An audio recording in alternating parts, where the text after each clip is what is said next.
जय हिंद, नमस्ते, वंदे मातरम। आप सभी का स्वागत है आपके अपने एजुकेशन चैनल समाधान स्टडी पर। तो साथियों, आप सभी के लिए पुनः हमारा एक महत्वपूर्ण सेशन स्टार्ट हो चुका है और आप सभी लोगों को पता है कि रेगुलरली सारी क्लासेस आपको प्रोवाइड की जा रही है। तो चलिए आइए यह सेशन स्टार्ट करते हैं, समझते हैं, सीखते हैं और आपको जो है इन 30 क्वेश्चन को करवा के बाद आपको बताना है कि आपने कितने मार्क्स को अचीव किया है। बॉटनी स्पेशल आपकी क्लास है और प्रतिदिन आपको यह क्लास प्रोवाइडेड है, प्रतिदिन आपको मिल रही है।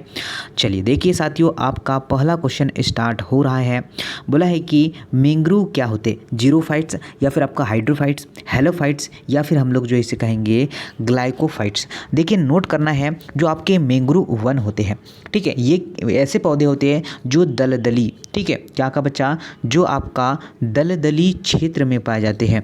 मतलब आपको ध्यान रखना है कि अगर आपने हेलोफाइटा आंसर लगाया है, ठीक है, क्या आंसर लगाया है, अगर आपने हेलोफाइटा आंसर लगाया है तो आपका बिल्कुल राइट आंसर हो जाएगा और हर साथी इस क्वेश्चन को बिल्कुल बना पाया होगा। नेक्स्ट क्वेश्चन की बात करें तो देखिए क्या बोला है। नेक्स्ट क्वेश्चन में बोला है कि फ्लावरिंग के लिए प्रकाश कास्टिमुलस कौन सा अंग प्राप्त करता है। तने की ऊतक, नए पत्ते या फिर आपका परिपक्व पत्ते या फिर इनमें से कोई भी नहीं। तो क्या आंसर आप लोग लगा पाएंगे? तो जो आपने लगाया है फोटोप्रियोडिज्म, ठीक है, जो फोटोप्रियोडिज्म है इसमें क्या होता है, इसमें दौरान कई पौधे नई पत्तियां प्रकाश में क्या करते हैं, स्टिमुल को ग्रहण करती हैं। मतलब अगर नए पत्ते आपने आंसर लगा पाया है तो साथियों बिल्कुल करेक्ट होगा। आपका बी आंसर डेफिनेटली श्योर है कि राइट आंसर हो जाएगा और आपने यही क्वेश्चन का प्रयास कर पाया होगा। देखिए आगे आते हैं, बोला गया कि कौन सा एंजाइम नाइट्रोजन फिक्स करता है। कौन सा एंजाइम नाइट्रोजन फिक्स करता है। नाइट्रेट आपका रिडक्टेज, नाइट्रोजनेस, पीईपी, कार्बोक्सिलेज या फिर होगा रूबिस्को। क्या आंसर हो जाएगा? तो आपका नाइट्रोजन एंजाइम जो होते हैं, ठीक है बच्चा, जो नाइट्रोजन एंजाइम्स होते हैं वह आपका नाइट्रोजनेस, क्या आपके नाइट्रोजनेस जो है कि यौगिकों को बदल देते हैं, अर्थात नाइट्रोजन स्थिरीकरण में अपना योगदान देते हैं। ऑप्शन नंबर आपका बी राइट आंसर है। क्या हो जाएगा राइट आंसर? अगर बी लगाया है तो बिल्कुल आपका राइट आंसर है। नीचे दिए गए कारकों में से वायुमंडल का हिस्सा कौन सा नहीं है। ठीक है, क्या बोला है, नीचे दिए गए कारकों में से वायुमंडल का हिस्सा कौन सा नहीं है। प्रकाश होगा, तापमान होगा, वर्षा होगा या फिर आपका मिट्टी होगा। तो चलिए सभी साथी आंसर करिएगा। मिट्टी जो है वायुमंडल का हिस्सा नहीं है, ये आपको नोट करना है। ये ध्यान, टेम्परेचर बिल्कुल होता है। प्रकाश और वर्षा ये तो आप लोग डेफिनेटली सोच कर भी आंसर कर पा सकते थे। Option number D answer correct है। देखिए जो आपको बोला है कि पार ऑक्सीसोम का संबंध जो है किससे है, पर ऑक्सीसोम का संबंध जो है किससे है, ये क्वेश्चन आपसे बोला गया है। श्वसन से, फोटो रेस्पिरेशन से या फिर प्रकाश संश्लेषण से या फिर आपका फ्लावरिंग से होता है। तो ये आपको ध्यान रखना है। तो जो पर ऑक्सीसोम है, ठीक है बच्चा, जो पर ऑक्सीसोम है यह एक जो है क्या होता है, एक हरी झिल्ली युक्त कोशिकांग होता है जो कि प्रकाश संश्लेषण में योगदान देता है। किसमें? प्रकाश संश्लेषण में यह अपना योगदान देता है। ऑप्शन नंबर क्या है, सी इस क्वेश्चन का राइट आंसर होगा। ओके चलिए आगे बढ़े।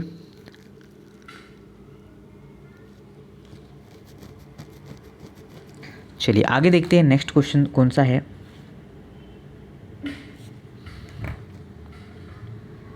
किस ग्रुप का पौधा हैप्लाइड होता है? Bryophyta, pteridophyta, gymnosperm, angiosperm.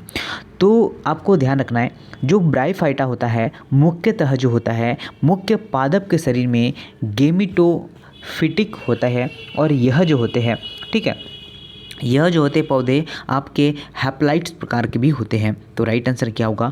Option number B इस क्वेश्चन ए इस क्वेश्चन का राइट आंसर होगा।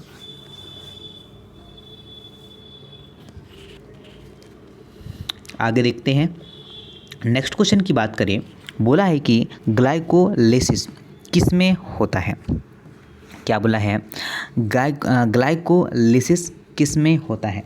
तो देखिए वेक्यूल्स या फिर आपका न्यूक्लियोलस या फिर होगा माइटोकॉन्ड्रिया या फिर होगा आपका साइटोप्लाज्म। क्या आंसर होगा? तो देखिए आपको ध्यान रखना है कि जो आपका ग्लाइकोलिसिस शोषण, इसके दौरान जो है प्रथम जैव रासायनिक क्रियाओं जो कि आपके कोशिका के साइटोप्लाज्म को पूर्ण करती हैं। मतलब साथियों अगर आप सभी का आंसर आ रहा है ऑप्शन नंबर बी, इसका मतलब आपने राइट आंसर किया है। ठीक है, साइटोप्लाज्म इस क्वेश्चन का राइट आंसर होगा। अगर चीज़ें अच्छी लगती है तो लाइक करना है साथियों और इसे शेयर करना है ताकि इस एग्ज़ाम को हम लोग बहुत ही अच्छे से क्रैक कर पाए और बहुत ही अच्छे एग्ज़ाम में मार्क्स को ला पाए। देखिए आगे देखिएगा, यदि पौधे लगातार दृश्यमान प्रकाश में उगाए जाते हैं तो इनकी वृद्धि बढ़ेगी, घटेगी, अप्रकाशित रूप से होगी या उपरोक्त में से कोई भी नहीं होगा। ये आपको ध्यान रखना है।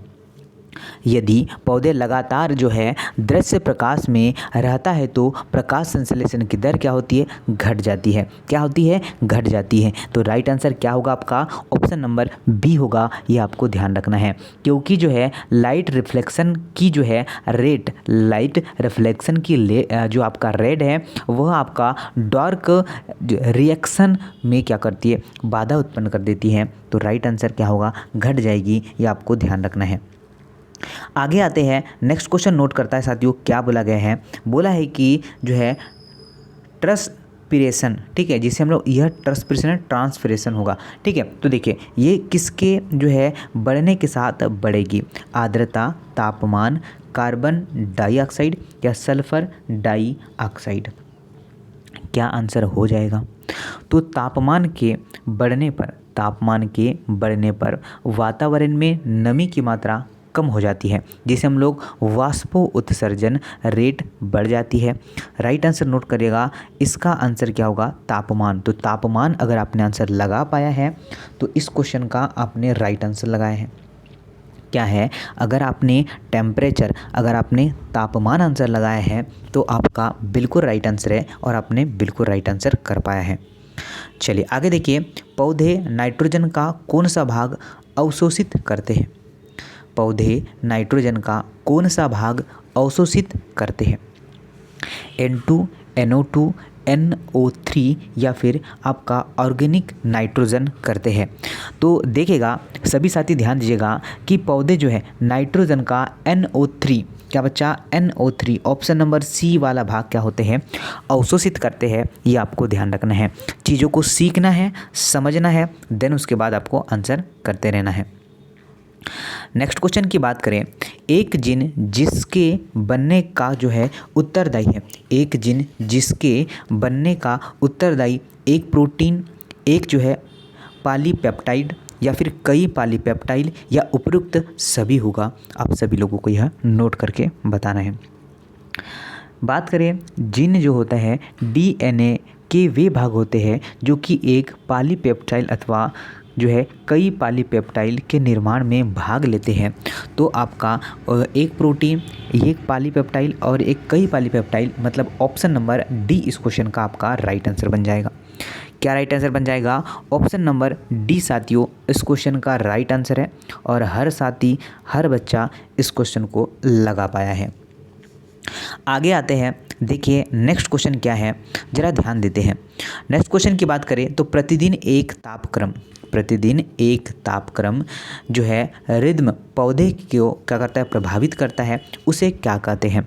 तो बताएंगे आप लोग कि इसे क्या कहते हैं। सभी साथी बिल्कुल नोट करेगा कि तापक्रम का पौधे पर प्रभाव जो है आपका क्या कहलाएगा? थर्मोपीरियोडिज्म।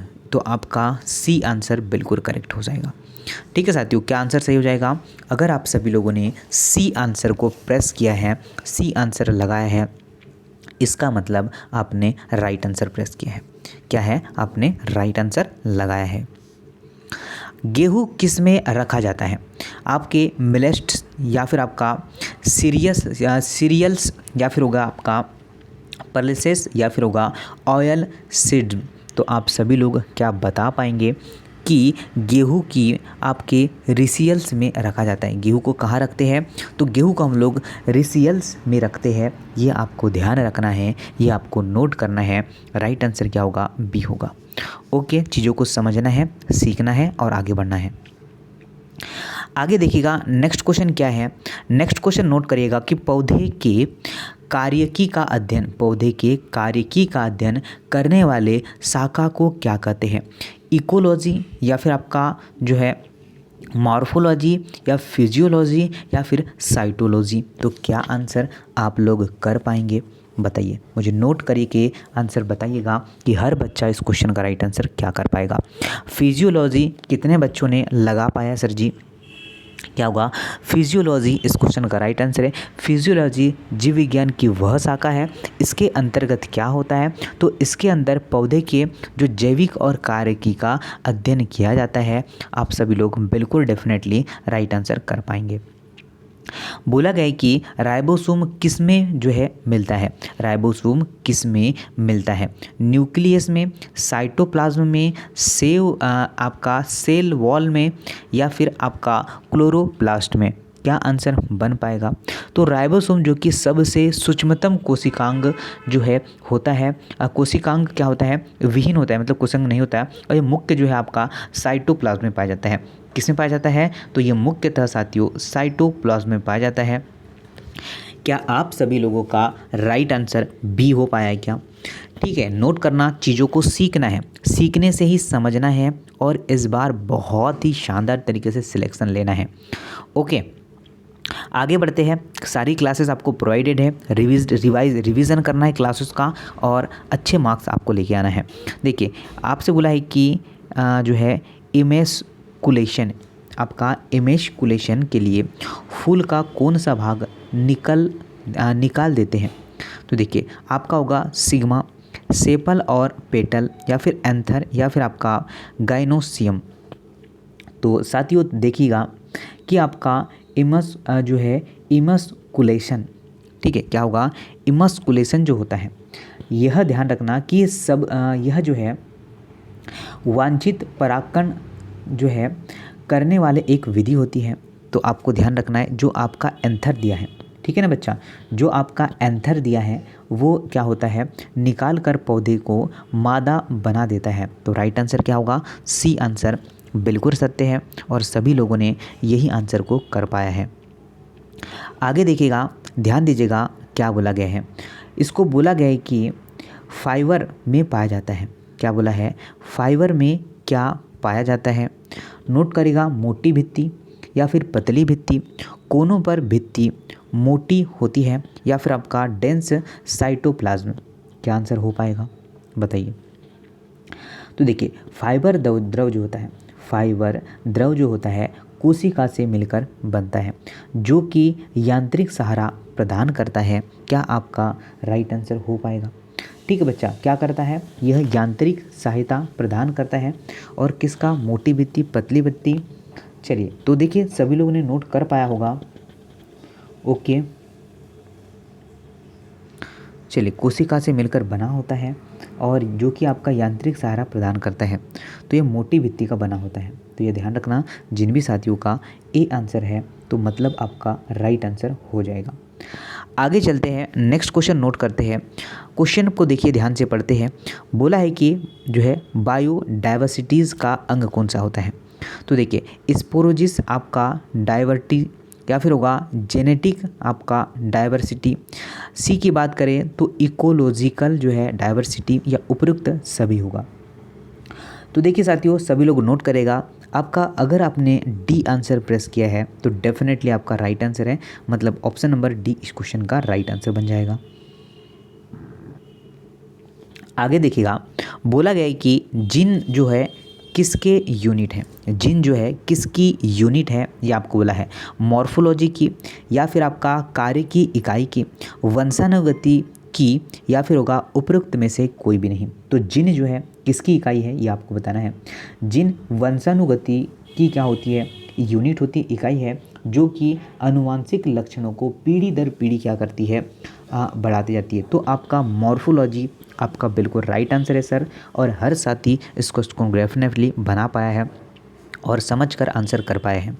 देखिए, माइकोस्पोरोजियम्स में जो आपका टेपिटम का मुख्य कार्य क्या है? देखिए, डिवीज़न, या फिर आपका होगा स्पोर्ट्स, या फिर होगा न्यूट्रिशन, या फिर होगा सर उपरोक्त में से कोई भी नहीं।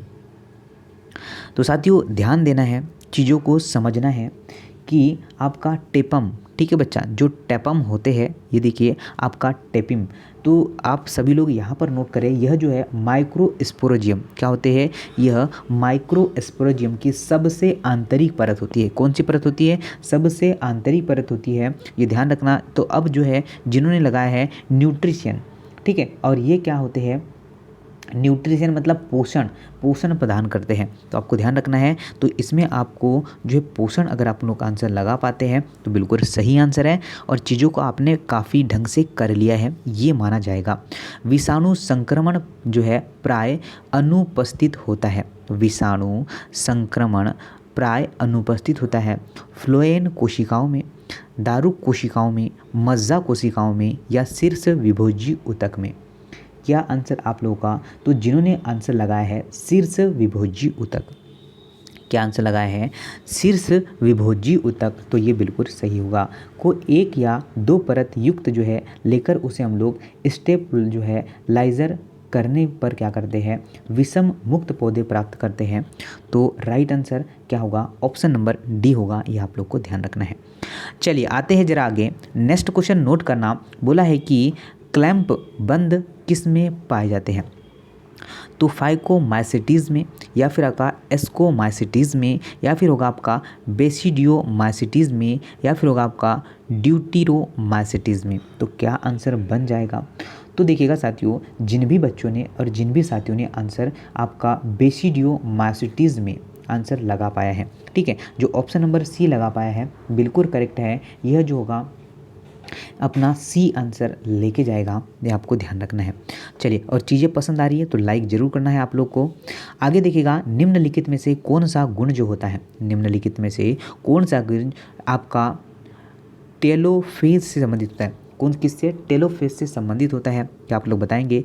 केंद्र झिल्ली का बनना, बननार मतलब बनकर जो है केंद्रक का बनना, या फिर होगा जो है गुणसूत्रों का लंबा होना, या फिर बात करें दो जो है संतति केंद्रों का बनना। तो साथियों नोट करेगा, चीज़ों को समझना है, चीज़ों को सीखना है। तो जो आपने आंसर लगाया है, टेलोफेज अवस्था दो संतति केंद्र बनाती है। कौन सी सर जी? दो संतति केंद्र बनाती है। डी आंसर डेफिनेटली आपका राइट आंसर है, और हर साथी इस क्वेश्चन को बना पाया है, ठीक है। नोट करिएगा, अगर आपने डी आंसर लगाया है बिल्कुल सत्य है, चीज़ों को आपने सीख लिया है। आगे देखिए, बोला है कि संपूर्ण प्रभाविता में जो है F2 पीढ़ी का समलक्षणी अनुपात क्या होगा? बताइए, सभी साथी नोट करिएगा और चीज़ों को बताइए क्या होगा, ठीक है। चीज़ों को सीखना है।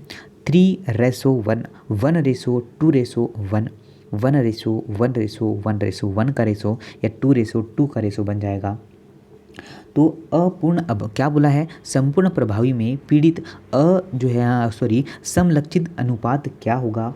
तो अप्रभावी F2 पीढ़ी में जिनका अनुपात जो होगा लाल, गुलाबी और सफ़ेद 1:2:1 में होगा। राइट आंसर बी करना है, ठीक है। अप्रभावी आपको ध्यान रखना है, अपूर्ण अगर रहेगा तो बी आंसर आपका सही होगा। आगे आते हैं, निम्नलिखित में से किस में जो है DNA नहीं होता है? माइटोकॉन्ड्रिया, हरित लवक, पर ऑक्सीसोम, या फिर केंद्रक। तो जो पर ऑक्सीसोम है उसमें DNA नहीं होता है, यह आपको ध्यान रखना है, ठीक है बच्चा। बाकी आपका माइटोकॉन्ड्रिया में भी होता है, हरित लवक में और केंद्रक में, इन सभी में डीऑक्सी राइबो न्यूक्लिक एसिड होता है, मतलब जिसे हम लोग DNA कहते हैं। चीज़ें समझ पा रहे हैं? अरे समझ पा रहे हैं, सीख पा रहे हैं, और बहुत ही अच्छे से एग्ज़ाम क्रैक भी कर पाएंगे।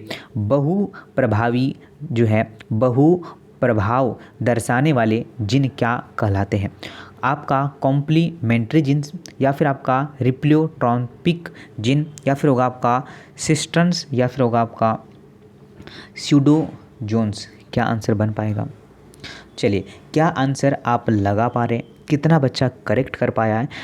ऐसे जीन जो एक से अधिक गुणों को नियंत्रित करते हैं, जिसे हम लोग करते हैं आपका प्लियोट्रॉन्सिक जीन कहते हैं। ऑप्शन नंबर क्या है? बी करेक्ट है। क्या होगा? ऑप्शन नंबर बी इस क्वेश्चन का राइट आंसर है। आप सभी लोगों ने बहुत ही अच्छे से लगा पाए हैं, चीज़ों को सीख पाए हैं, समझ पाए हैं। और चलिए, अब आपको इम्प्लीमेंट करना है, इन चीज़ों को अपने आप में इम्प्लीमेंट करना है, यह आपको ध्यान रखना है। देखिए, आगे देखिएगा क्या बोला गया है। बोला है कि सिस्ट्रॉन शब्द किसने दिया था? क्या है आपका सिस्ट्रॉन शब्द किसने दिया था? मूलर ने, बेंजर ने, या फिर आपका खुराना ने, या फिर आपका सटल ने? बताएंगे आप लोग, क्या आंसर बना लेंगे आप लोग? तो जो आपका सिस्ट्रॉन शब्द बेंजर ने दिया था। किसने दिया था? बेंजर ने दिया था, ये आपको ध्यान रखना है। ओके, सभी लोग बना पाए क्या? सटल और, ठीक है बच्चा, सटल और जो है साथ में आपको ध्यान रखना है बोबेरी। सटल ऑप्शन नंबर डी में दिख रहा है। सटल और बोबेरी ने क्या किया था? तो इन्हें गुणसूत्रीय वंशानुगति का सिद्धांत दिया था। गुणसूत्रीय वंशानुगति का सिद्धांत दिया था। खुराना ने टीआरएनए का संश्लेषण किया था। किसका? टीआरएनए का संश्लेषण किया था। साथ ही मूलर ने क्या किया था? ठीक है, मूलर ने किया था आपका एक्टोनोबायोलॉजी के पितामह किसे कहा जाता है? तो आपके मूलर को कहा जाता है। ये चारों ऑप्शंस को आपको ध्यान में रखना है। आगे देखिए, निम्नलिखित में से कौन सा लाइसोसोम की उत्पत्ति का कारण है? लाइसोसोम की उत्पत्ति का कारण है हरित लवक, माइटोकॉन्ड्रिया, गाल्जी काय, या फिर आपका राइबोसोम? आप लोग सभी साथी इस क्वेश्चन को बना पाएंगे। मुझे ऐसा प्रतीत हो रहा है कि आप लोग पूरा क्वेश्चन डेफिनेटली करेक्ट कर पाएंगे। तो आपका लाइसोसोम जो होता है, ठीक है बच्चा, जो आपका लाइसोसोम होता है वह स्मॉल जो है आपका, ठीक है, मतलब छोटा, जिसे हम लोग कहते हैं गोल्जी बॉडी। ठीक है, तो ये गोल्जी बॉडी की उत्पत्ति का कारण होता है। आप सभी लोग अगर साथियों सी आंसर लगा पाए तो डेफिनेटली आपका राइट आंसर है। आपने 100% इस क्वेश्चन को सही कर पाया होगा। आगे आते हैं, देखिए बोला गया है क्वेश्चन में कि आपका सेला जीनेला में संबंधक विका जो है किसका रूपांतरण है? तो आपका बाह्य त्वचा कोशिकाओं का, या फिर आपका बलकुट कोशिकाओं का, अंतः जो है चर्मी कोशिकाओं का, या परिरंभ कोशिकाओं का? तो साथियों क्या आंसर आप लोग का होगा?